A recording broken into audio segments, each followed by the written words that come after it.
Ve şimdi sırada çok önemli bir hayat hikayesi var. Böyle ilham alacağımız bir hayat hikayesi, bir yaşam öyküsü.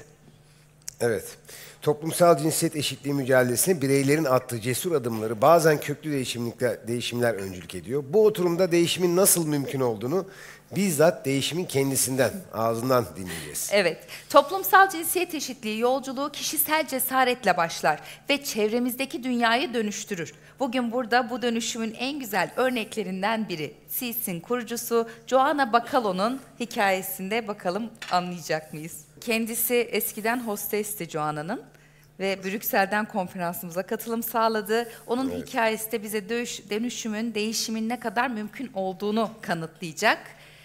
İstersen davet edelim. Evet, Alkışlarımızda lütfen. ilham veren bu Bekliyoruz hikayeyi alkışlarınızla. birlikte dinleyelim.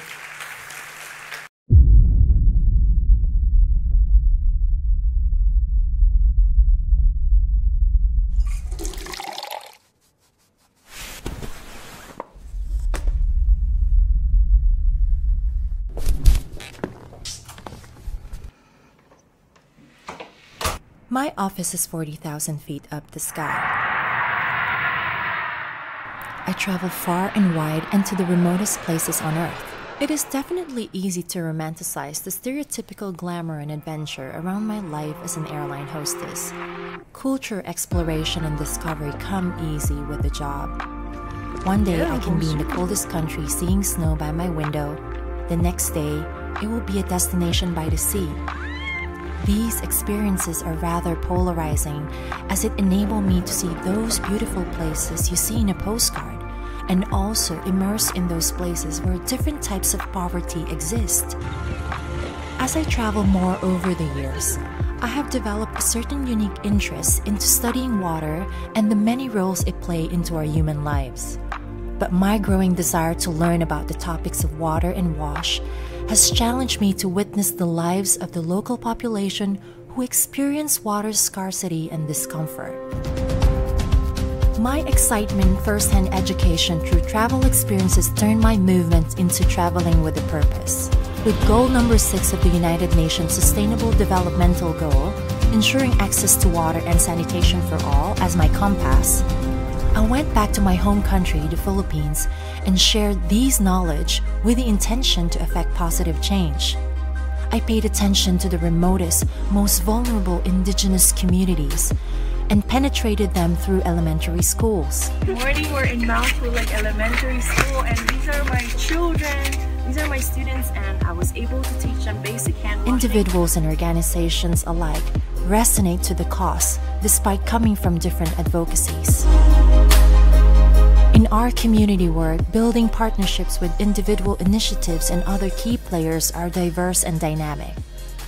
Informed and open-minded decision makers working together with local government units can support water investments.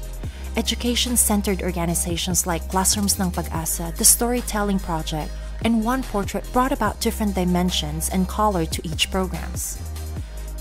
NGO partners such as Wimler Foundation Hong Kong and the Philippines set foundation for groundwork, and celebrated companies like Art Dubai fueled each project by believing in the potential of growth. By advocating awareness about the impact of lack of water, sanitation, inadequate access to wash services that are direct linked to diarrhea and cholera, I found myself telling stories outside their community.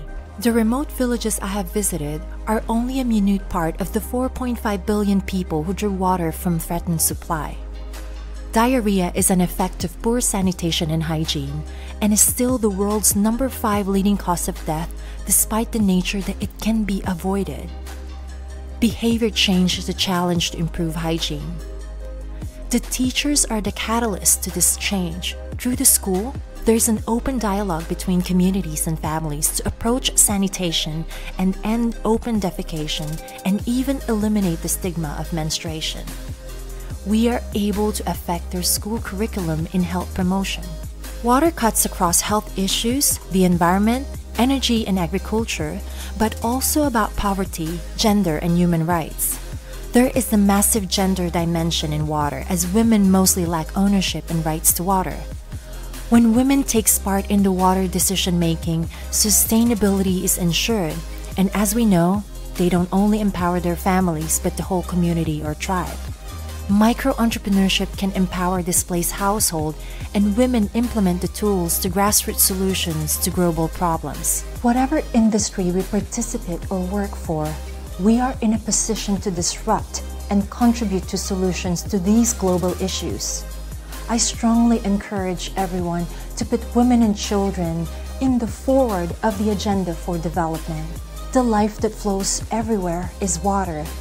No one should be left behind.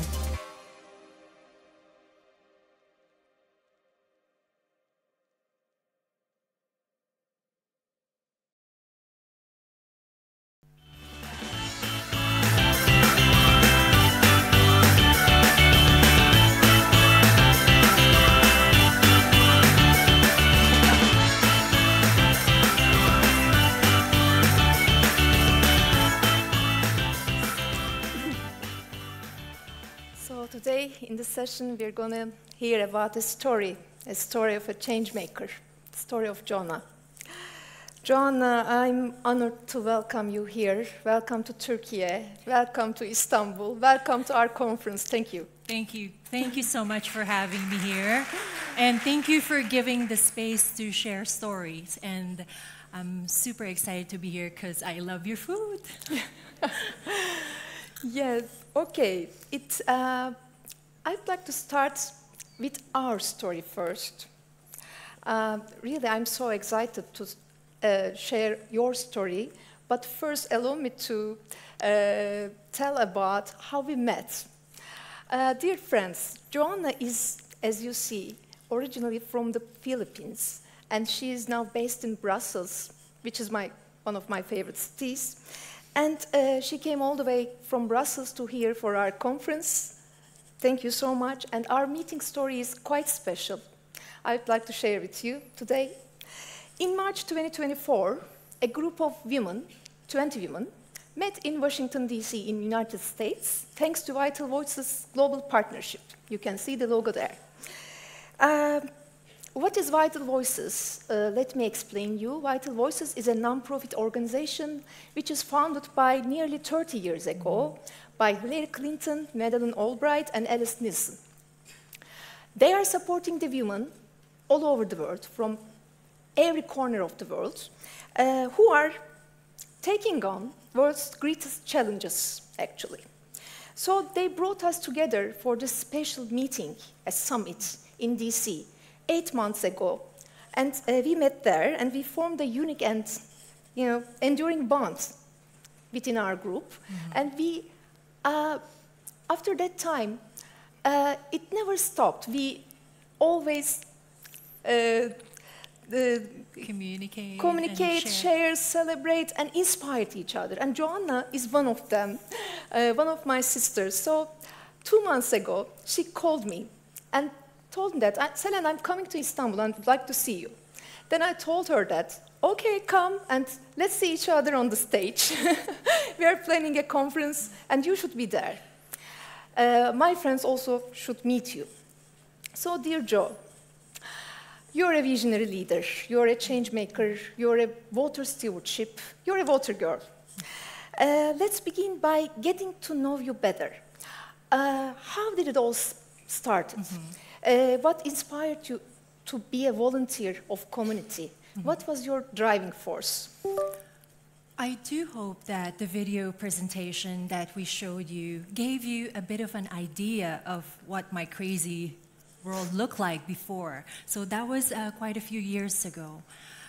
But my driving force right now is actually championing learners of different kinds, different backgrounds, to have access to clean water, sanitation, hygiene, which also include menstrual health hygiene, which is a topic that I'm very passionate about, but not many communities talk about because it's still a taboo. But if we think about it, going to communities, we can inspire them to be advocates of their water and natural resources because at the end of the day, they're going to inherit this problem, most especially their environment. I went on to education, environment education, because I believe, and I saw it on my travels, that the most sustainable way to affect a community is through education. So that was my driving force. But my formal education was international business and entrepreneurial management in the Philippines. But I found my first love in aviation, so I went to become an air hostess for a very long time. I traveled everywhere. I've been to this city so many times. And I thought that I saw so many different realities. For example, one day, as I said in the video, I'm in a place where you can drink water. The next day, I'm in a place where there is no toilet. So I saw the lens of life with water. Don't ask me, it was from my backpacking trips and my travel. So this is what being an air hostess gave me, and it hit a mark on me, and that's why it's super important to tell where I started, because I was not a community worker before. Yeah. So what I hear you from is you can be anyone, you know, a nurse, an air hostess, an entrepreneur, or a teacher, but you can choose something meaningful for life and for people, for your community. And the community shouldn't be so wide and big. It can be your neighbors, your friends, or anything, your school. So starting from something, you have some advantages. Yeah, you were an air hostess and visiting the world all over the world, but we may also have some disadvantages in this road. So it's important to know that we can still advocate for something. Thank you for sharing that. So let me ask you a second question. From your approach, can you, what is the path of advocacy? Can you give us a formula, a recipe to make advocacy for all of us? Well, I guess that we have to find our own path and create it, discover it. But in what I have experienced, it is only through the path of curiosity. I'm not sure if you've heard this many times before, but curiosity for me is not a verb or an action to go forward, but to actually go back. By asking questions, by inspiring curiosity, deliberately practicing it every day, you actually remove yourself from judgment. And I say that because most of the communities that I go to are not from my religious background, not my socioeconomic background, not even sometimes welcome because you're a woman, you're unmarried, and you talk with sometimes the chieftain of the community. So there would be a lot of challenges, but you approach them with curiosity, asking questions, means building trust. It's not about, I'm here to help you and change your life, but it's more of, what can we do together as partners? I think that's a good formula that worked for me. Well, thank you. Curiosity is the key, right? And inspired curiosity. Sometimes we forget it. And yeah, I hear such profound recommendations from you. Thank you. And so you tell us that go out and do something. Go out, do something, and take action. And with curiosity and without judgment to the community. So the final question, the third one. Taking action is so important, right? So can you wrap up this session by giving us some final words of wisdom? And can you recommend us a new routine today so that we can apply tomorrow or even maybe today after this conference? Yeah, a second recipe, a call to action, actually.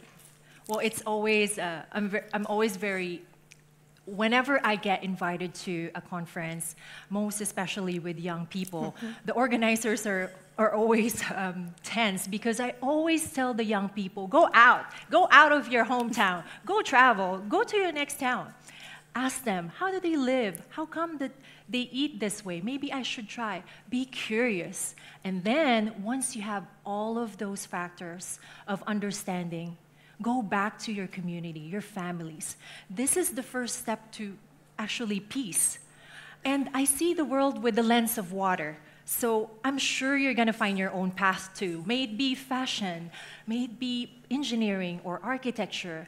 But remember to always go back to your communities, your small communities, your country. And you can only do this by getting different perspectives from different people. You cannot live alone. You cannot live only on social media. We have a world out there to discover. And again, this is the greatest path to understanding. As the world, Selene, as we know, is very conflicted right now. Let's not contribute anymore. Yeah, that's true. We didn't plan this, but I'd like to ask you, because you mentioned fashion. Yeah. I would like to ask you about your top. Well, actually, this was made by the indigenous communities I visit. And maybe I can add up to that, because every time that I speak and represent them, they told me, but you are not, for example, you are not Muslim, or you are not from the indigenous community, why are you wearing their clothes? But do I have to be part of who they are and believe what they believe in order to advocate for water rights for them? I don't think so. So people will say whatever they want to say, but do it anyways, because you have to stay kind, true, and authentic to yourself. So, yeah, just do it. Just do it. Do it anyways. Do it anyways. Yeah. Thank you, Jo. It's really inspiring. Thank you for coming. Thank you for being with us. Thank you for calling me. And thank you for calling me your sister. Thanks for all your efforts for making the world a better place. Thank you. So, dear friends, I'd like to conclude this session by reflecting a special moment Jo and I shared in DC. Our wonderful program director, Zoe Dean Smith, just read a poem to us in the program. It was a morning session, and we were like, ready to the lesson, and she came into the room and told us that, hey girls, I'd like to share a poem with you. Oh, we were shocked. Please close your eyes, she told us. And yeah, it was surprising. And now I'd like to share a short stanza with you, short part of this poem. The name of the poem is Invitation. The Invitation by Oriah Mountain Dreamer, an American writer. It doesn't interest me what you do for a living.